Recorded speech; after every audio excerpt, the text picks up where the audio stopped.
પ્રભુ ઈસુ ખ્રિસ્તના નામમાં આપ સર્વને પ્રેમી સલામ. ગીતશાસ્ત્ર 73માંથી પૃથ્વી પરના જીવનની સમૃદ્ધિ વિશે આપણે પ્રભુનું વચન શું કહે છે તે સમજવાનો જુદી જુદી રીતે પ્રયત્ન કરી રહ્યા છે. પૃથ્વી પરનું મનુષ્યનું જીવન કેટલું હોઈ શકે?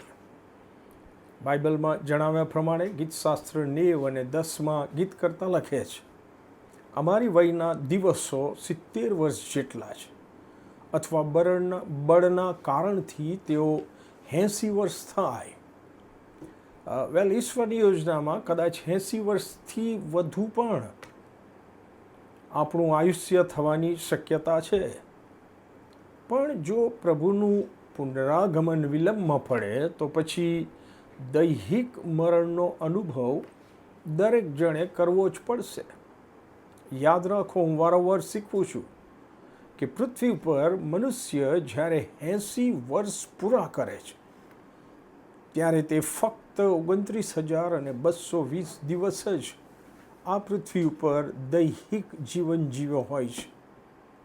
જો મનુષ્યના પૃથ્વી પરના દિવસોની સરખામણી મરણ પછીના અનંતકાળ સાથે કરવામાં આવે તો એ અતિ ક્ષણિક છે.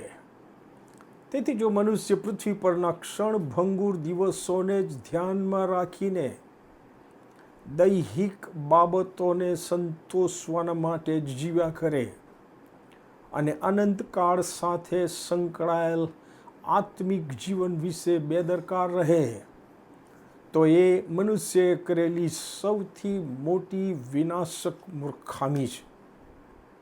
મરણ પછીના અનંતકાળિક જીવનમાં પૃથ્વી ઉપરની આપણી જે કાંઈ સમૃદ્ધિ છે એ આપણી સાથે આવવાની નથી કે એ આપણને મદદરૂપ થવાની નથી.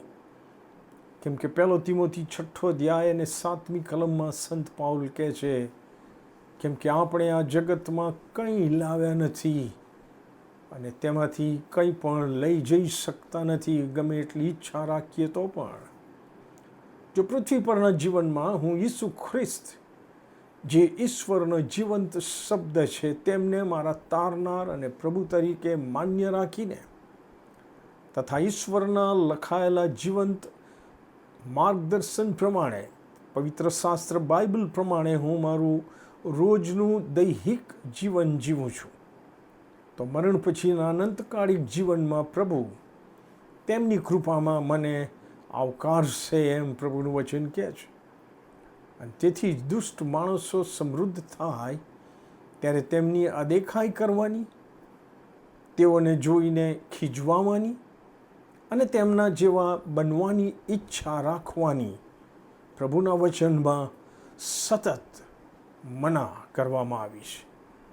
કેમ કે મારી પાસે શું છે અને કેટલું છે તેના કરતાં પ્રભુની નજરમાં મારું જીવન માન્ય થાય તેવું છે કે નહીં તે અતિ અગત્યનું છે.